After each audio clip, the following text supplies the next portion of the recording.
Hello, everyone, and welcome to this Boomsday project card review. I'm going to be reviewing the Druid class here alongside Pandemonia. We're going to be going through all the cards and rating them on a 1 to 5 scale. We have 1 as your trash, unplayable cards like Duskfall and Aviana. We have 2 as your fringe, playable or niche tech cards like Dire Frenzy, Marcy Horror. And then we have 3 playable in some decks, like Life Drinker, 4 staple in multiple decks, Houndmaster Shore is a good example of that, and 5 are like your meta-defining decks. Either they are the card that defines an archetype, or they're just so powerful and in so many decks that they have a massive impact. You know, an example of an archetype-defining card would be Shadowwalk, for example.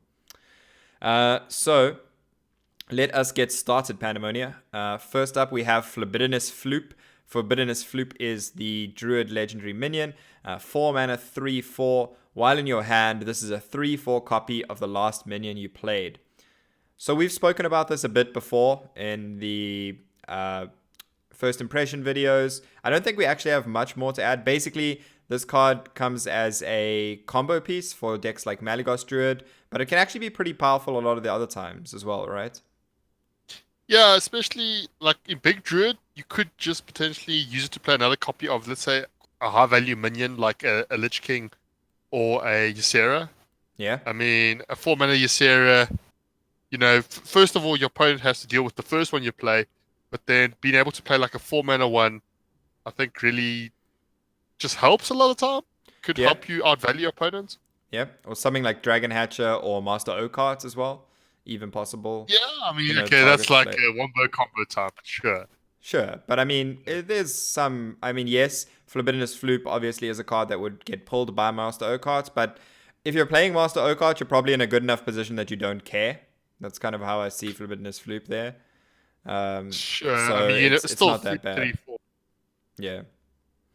So I mean, I think Forbiddenous Floop pretty decent. I'm gonna give it a. Okay, I want to give it a 5 because I think it might just make Malygos Druid more consistent, so it has a massive impact on that deck. It's not like it defines that deck, and it's not like the deck is unplayable without it, because we can see it's pretty powerful right now, but I think it's just going to make an already pretty decent Druid deck a little bit better. And I mean, at this point, Druid is in such a strong place that we're definitely going to be seeing a lot of Forbiddenous Floops. Yeah, so for me, I'm going to give it a 5 as well. I think it's going to make Malygos Druid that much better, and also, like we said previously, a lot less reliant on like the twig, I think. Yeah, which, there's counterplay for the twig. There isn't really for Forbiddenous Floop. Exactly. But that's not all Forbiddenous Floop has to offer us. He's got his legendary spell as well. He's got his legendary spell, which is let me clear my throat. Floop's Glorious Gloop. It's a 1 mana legendary spell. Whenever a minion dies this turn, gain 1 mana crystal this turn only. So it's basically you converting minion deaths into mana. So the first this appeals to token strategies where you find in the board and trade early. Yeah. But kind of the one where a lot of people kind of already immediately gravitated towards very early on is it's the in mana is you play. Sorry, you're cutting off a bit there, but I think what you were saying is the synergy with Living Mana. So you can play the Living Mana. You get a board full of treants at a very, very cost-efficient rate, and then you can play Floop's Glorious Gloop when you at least have that 1 guaranteed mana and trade them off, and then you can still develop that turn when you're trading off your Living Mana treants, which is pretty powerful. Yeah, or you can just buff them, or you've got a lot of options in terms of what you can do. You can trade them and then refill, or trade them and play another Living Mana. Yeah, it's possible. Yeah. I mean, I think in those kind of decks, it is powerful. It does need to be a card played in a deck where you actually have minions on the board. So, it's not some crazy combo piece for some crazy combo deck, even though it can give you a lot of mana in a turn. I think it's a very interesting way that they've done this giving more mana in a single turn kind of thing. Like similar to Twig in a way. Except not as degenerate as Twig. Yeah, and it's not as combo-based as Twig, right? It doesn't really fulfill the combo deck archetypes. It's more for those board-based decks. So I think Floop's Glorious Gloop is pretty good. I don't know if it's 100% something you play on Token Druid. And actually, the way Druid is right now, I think it's a little bit difficult to play in any other Druid deck. So for that reason, I'm going to give it a 4. I mean, it might be a staple in that deck. But even then, I think I don't know. I think it's just such a powerful effect. I think it will see play maybe in other Druid decks if they are other kind of, board-based Druid decks. Yeah, well, besides Big Druid, I'm not quite sure Big Druid is going to play Luminous Ooze, the Gloop. Neither would like Taunt Druid, for instance. Yeah. So I think for me it's also a 4, so both 4s. Yep. And then next up we have Dream Petal Florist. Dream Petal Florist is a 7-mana 4/4 epic minion with at the end of your turn reduce the cost of a random minion in your hand by 7. A 7-mana 4/4 seems pretty bad. Yep. The effect to reduce mana costs of cards in your hand though has always proven a very powerful effect. And when you're doing it when you're doing it in such a large chunk like this, that is pretty scary. I mean, the obvious cards that, stick out are like cards like Malygos. Going down to 2-mana Malygos, that means you can just play Malygos swipe naturally, right? And that's really, really powerful. And I mean, combine that. I mean, the silly combos start happening where you get that plus, let's say, Floop. And I mean, it's just 6 mana, you've got spell power plus 10. Yeah. And I mean, things like swipe, Moonfire, kill can ODK you. So I think it opens up, and once again, much like Libidinous Floop, it allows a lot of these combos to go off without requiring the twig. Yeah. Which I think is quite key. I mean, I would not even be surprised if they might even start cutting twig. Yeah, I mean, it might be something that sees play outside of that deck as well. We also have like big Druid decks that do have a lot of expensive minions. And if we look at this with the card that's coming up next, it's one of the only real 7-drops you might play in those decks. I mean, right now they pretty much just play Malfurion on 7. So in those cases where you ramp into your 7-mana turn pretty early, Dream Petal Florist actually doesn't seem that bad. If you're playing a 4/4 when your opponent only has 5 mana, that seems a lot better. And with cards like Biology Project around as well, there's a decent chance you can ramp, although obviously that does have symmetrical ramp. Yeah, but 7-mana 4/4, usually not good, but I think with its effect, I mean, if you just think back to Emperor, and the fact that Emperor only reduced everything by 1, but I mean how powerful that was. Yeah. And I don't think it's Emperor level, because I think reducing spells is actually very powerful compared to reducing minions on average. I think it's more powerful to reduce spells, but yeah, Emperor is pretty. I mean, it's one of the few things we have to compare this to. But also, just one of the last things is the fact that we generally talk about this card as basically reducing it once. But basically, if it does, much like Emperor, if it sticks, generally speaking, if this card is sticking around for like 2-turn activations, you're probably already winning, right? If your opponent can't kill it, so these are the kind of cards where you kind of assess them as, what happens if I only get 1 activation? Is it worth it? And I think the answer is probably yes. Yeah, I mean, you do have to front 7 mana straight up at first to do that, to get that 7 mana reduction. So, you're not gaining mana in terms of over the course of multiple turns, but you are kind of banking 7 mana for later. That's basically how this works, right? Sometimes in those decks, you might also hit cards like Forbiddenous Floop in your hand, which doesn't seem that great, because are reducing it to 0 mana, but that does give you more leeway with like even playing Malygos and Forbiddenous Floop in the same turn, or even if you just wait for the next turn to play Forbiddenous Floop. The only problem is, I mean, we're talking about Malygos Druid, right, and Forbiddenous Floop and Dream Petal Florist, and we're both going, okay, we're going to set up to our big turns by having a turn where we do nothing. And that's the kind of worrying part there for me. Like Dream Petal Florist turn is a turn you do nothing. Libidinous Flute turn, like when you play the Malygos the first turn, you do nothing. Like the best you're gonna do is Spellstone something. Yeah. I mean, that's why you still got the early control tool. I mean, that's why you still got the early sort of tools like spreading plagues, right? Yeah, Spreading, so, sure.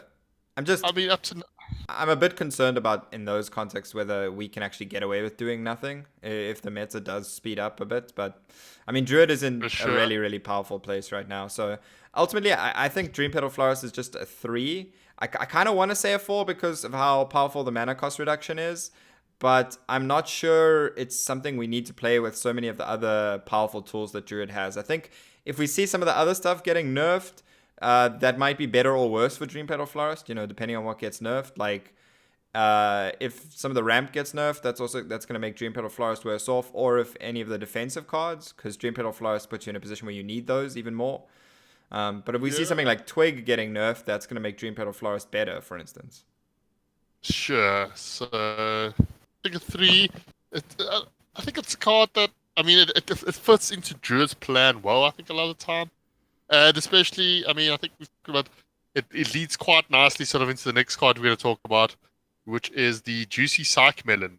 The 4-mana epic Druid spell that says, draw a 7, 8, 9, and 10 cost minion from your deck.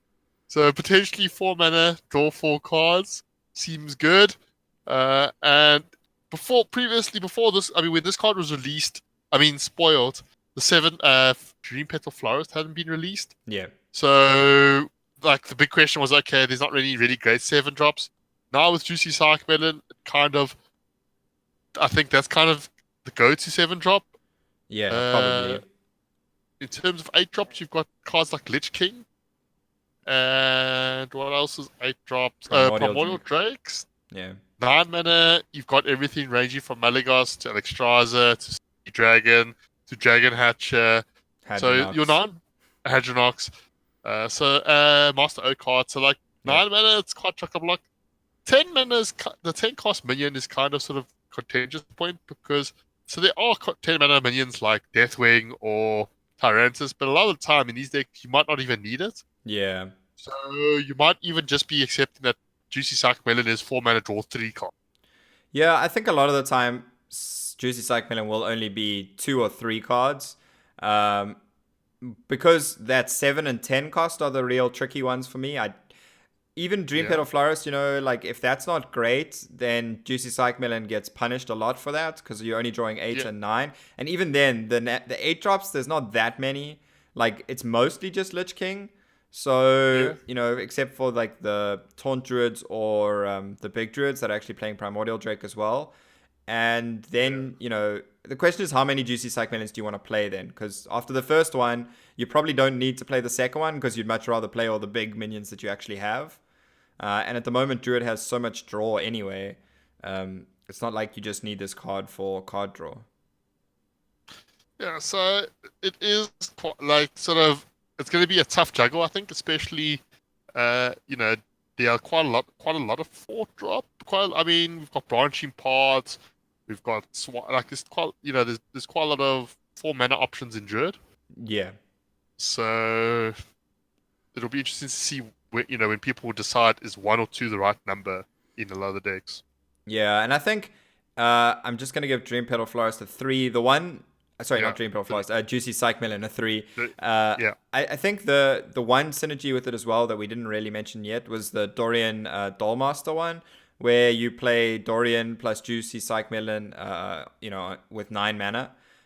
Dorian, when you reads when you draw a minion, summon a 1/1 copy of it. So, if you're summoning a 1/1 copy of Dream Petal Florist, Lich King, and then Ysera, Hadronox, any of that kind of stuff, it's pretty powerful. It's kind of I'd say it's a more powerful but more difficult to pull off Master Oak because you might not necessarily build as big a board afterwards unless you have Dragon Catcher maybe as your 9-drop, but you get a lot of power, especially from the Dream Petal Florist reduction, and then just generating the extra cards. So that's a pretty powerful synergy that we'll talk about a bit later, but I'm ultimately not sure it's better than Master Oak. which you can just have one card. And right now, Druid has so many good cards. Finding 2 slots in a deck to fit a 2-card combo versus just playing Master O card seems a bit tricky.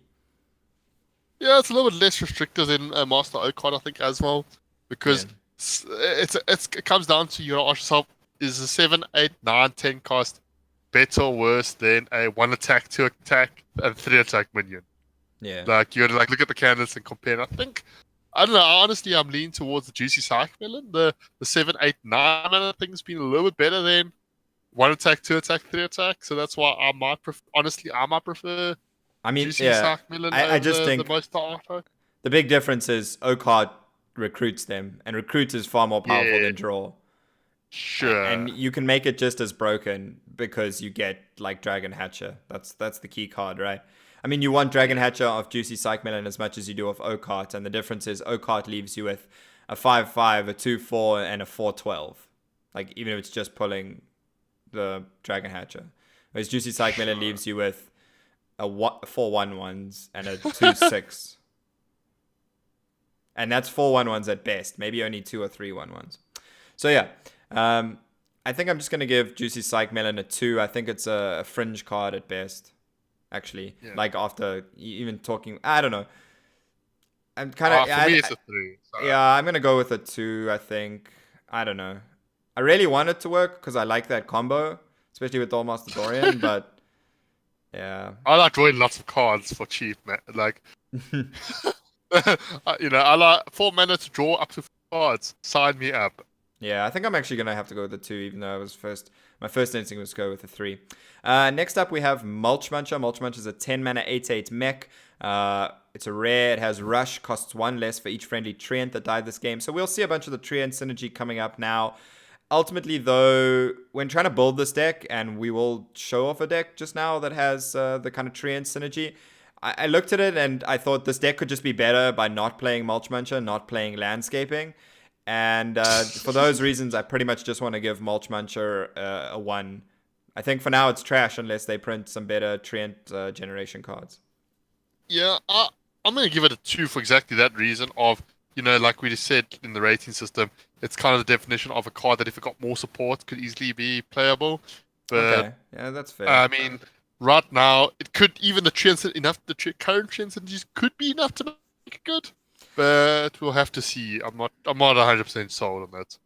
Okay, I think you can talk me up to it too. But the big thing that screams to me is like, if it's ever 0 mana, it's really good. I just don't know how you get 10 Treants to die whilst not already having won the game. I mean, the big thing is, you instead of wanting to trade any of your Treants at any point, you rather want to Savage Roar and kill them. And so, okay, fine. No, it's a 1. Treant token decks, you want to Savage Roar, Branching Paths. No, it's a 1. And then we have Tending Tauron. Tending Tauron is a 6 mana, 3/4 rare. Choose one, give your other minions +1/+1, or summon 2 2/2 Treants. So, like we said, many scenarios. So, I really I like it. I always like these choose options. The versatility. Yeah. Whether the effects are good enough for 6 mana is kind of a bit like debatable. Like, give your minions +1/+1 is basically just Power of the Wild. Summon 2 Treants. I mean, that's basically makes it 6 mana for 7, 8 stats, which I mean is not bad. But they don't have Taunt, so obviously that's a little bit worse than scenarios in that respect. I really don't like Tending Tauron. The only thing I think it has going for it is it's in the 6-drop slot, and sometimes you don't have anything else to do for 6 mana. If you don't go like Wild Growth into Nourish and skip 6 mana entirely, which, I think is going to happen frequently enough. So I think that's the one thing Tending Tauron has going for it. You might be able to replace Power of the Wild sometimes in it if you drop the Violet Teacher Power of the Wild stuff. We can kind of see that that's what I've done a little bit later when we look at the Druid deck. But ultimately, I think Tending Tauron is like a 2 at best. I think it might be a little bit better than Mulch Muncher, honestly. But I don't think it's very good. I'm somewhere between 2 and 3, so I'm going to be a little bit... I'm going to go with... Because I think its versatility might actually mean it sees quite a play. Okay, sorry. So you're going to give it a 2. Yeah, you said you were going to go for a 3, right? It cut off a little bit. Yeah. Okay. Yeah, so I'm going to go for 3. The next card we're going to talk about is Dendrologist. So the Dendrologist is a 2-mana 2/3 rare minion. Battle cry: if you control a treant, discover a spell. So obviously, even the name is kind of a spin of Arcanologist. Yeah. Obviously, quite a different mechanic. Now controlling the treant. Unfortunately, there's no 1-mana treants. So Yeah. there's no 1-mana treant into Dendrologist. So which makes it a bit awkward because it means it's not really a 2-drop then.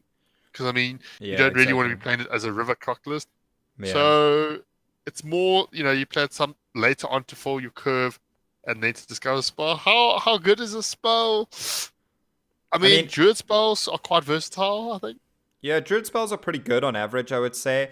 The other big thing for me with Dendrologist is Mage doesn't really have better things to do on 2. That's why it wants to play Arcanologist on 2. Whereas Druid does. It wants to play Wild Growth every single time on 2. So, like, Yeah. and This is it's not a just two really drop. difficult to make the treants, like, work as well. Like, even if you go Landscaping on 3, it's not a high percentage chance that both the 2/2s are going to survive. If they do, maybe you go double Dendrologist, then that kind of works out. And that seems like pie in the skyland to me. So I'm going to say Yeah. Dendrologist is a 2. The only saving Yeah. grace it has for it is if something like Living Roots is printed, where you can get treants at 1 mana again. Yeah, I'm also give it 2. I mean, it's just a case.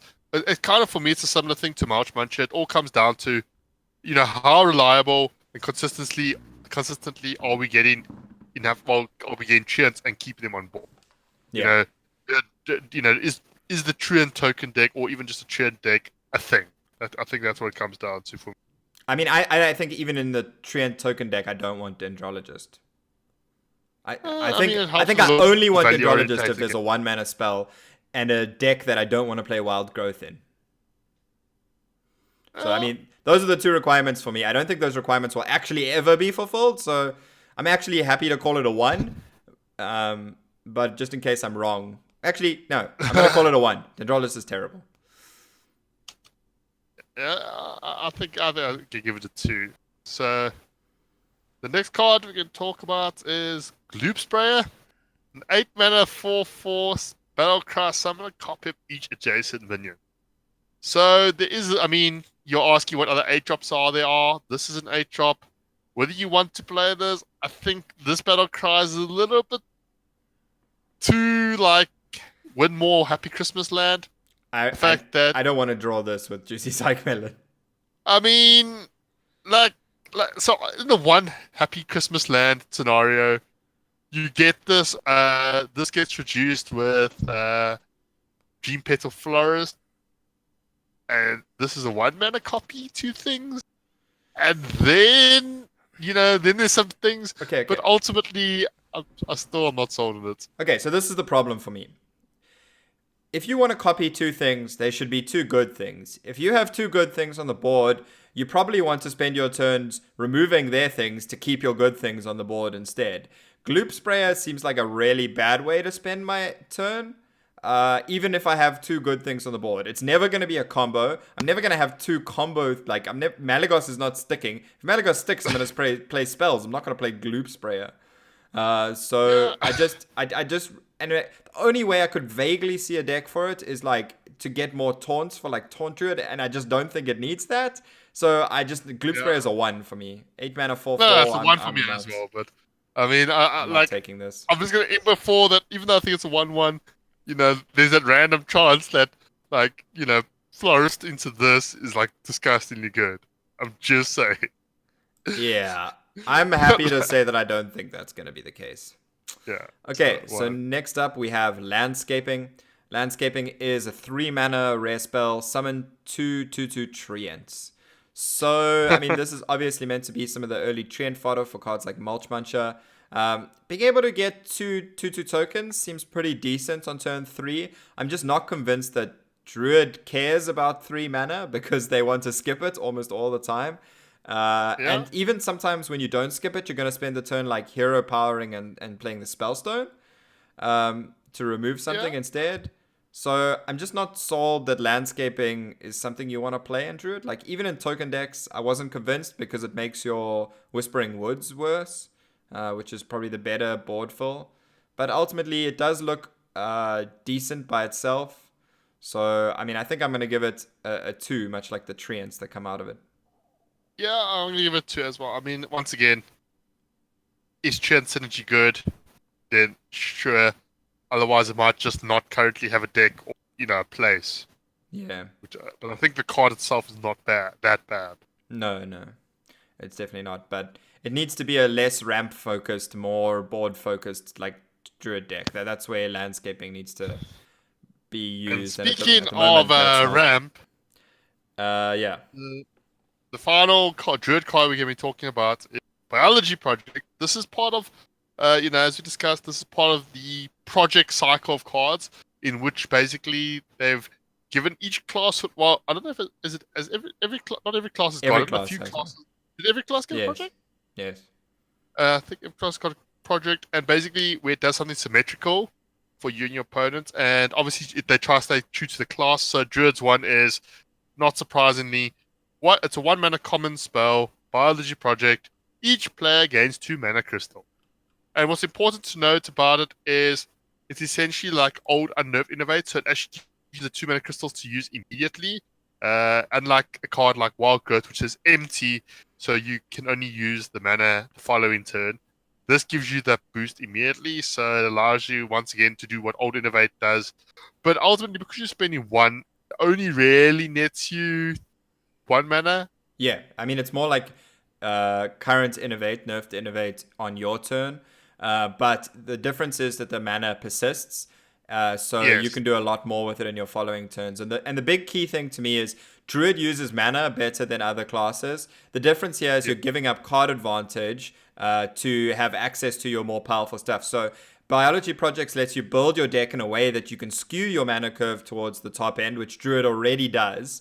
And you can then make the most use of your of this symmetrical mana effect. I think Biology Project is pretty powerful. I don't think it's something you want to put in every deck. It's something you need to ask yourself if it makes sense. But I think, honestly, it's pretty good in most Druid decks. So I'm going to give it a 3 or maybe a 4. For me, it's a definite. This is kind of clear 4. Yeah. So for me, like, this is kind of the definition of a 4. So that's all the Druid cards, and now we're going to be talking about some of the deck lists that you and I have created. Yeah, so first up, we have the deck I kind of mentioned a couple times. It is the Token Druid deck. So in terms of new cards, we've got Floop's Glorious Gloop in this. We've got Landscaping. We've got Tending Tauron and Mulch Muncher. When building this deck, I mean, it's very similar to current Token Druid lists. The differences here obviously being that we have those new cards and a little bit more treant synergy as well with Living Mana.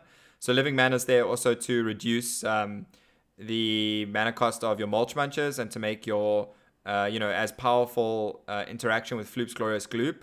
Honestly, though, I think a better version of this deck doesn't necessarily play any of this new nonsense except probably Floop's Glorious Gloop.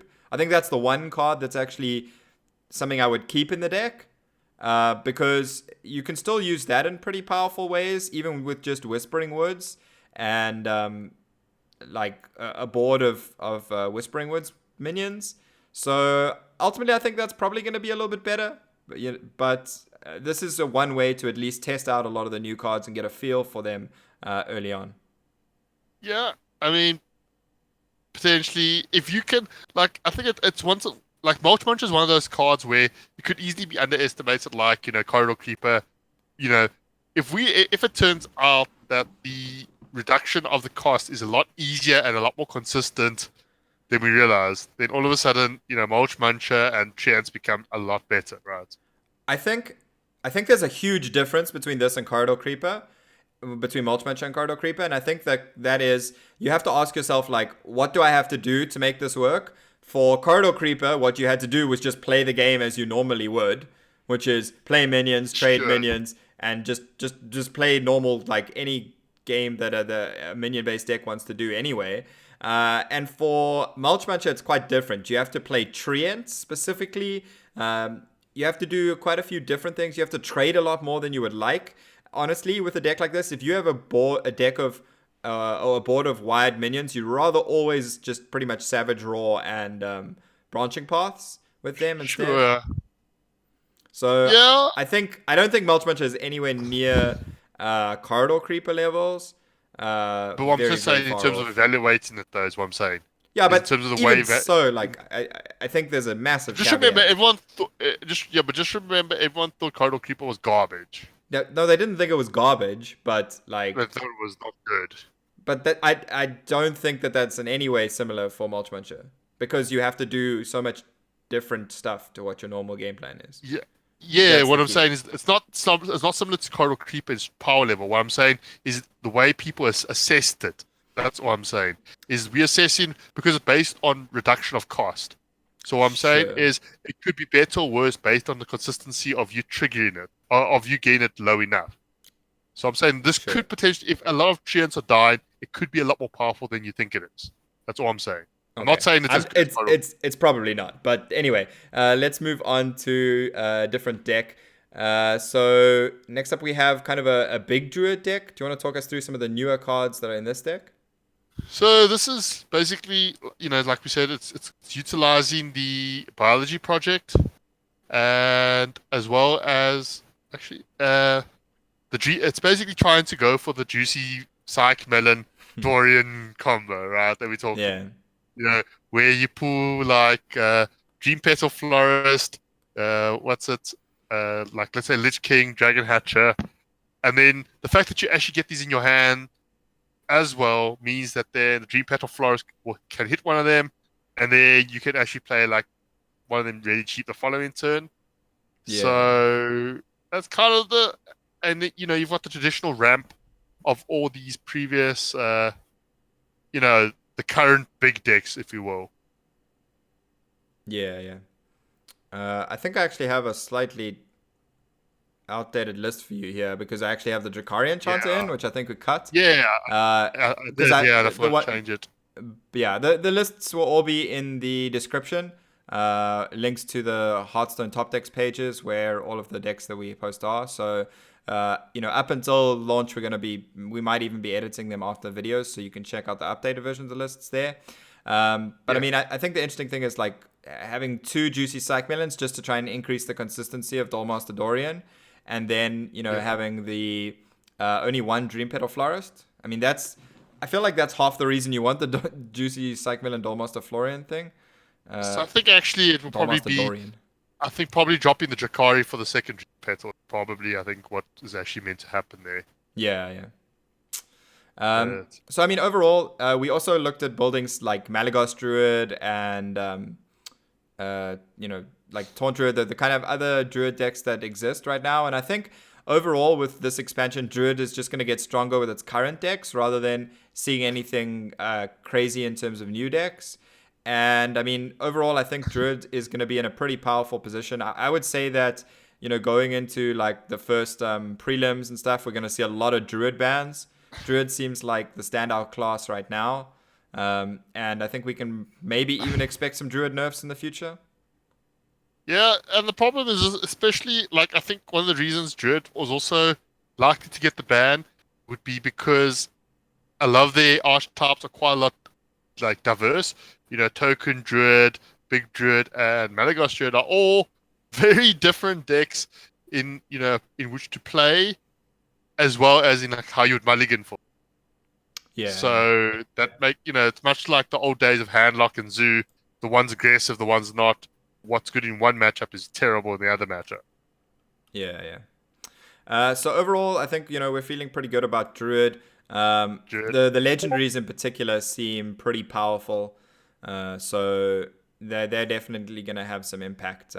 So if you want to leave us any comments about your thoughts on Druid in particular, you can obviously leave them in the comments section. You can also tweet at us on Twitter. You can find Pandemonia at PandemoniaZA and myself at Dib_gaming. But until then, enjoy your Boomsday, and we'll see you in all the next videos.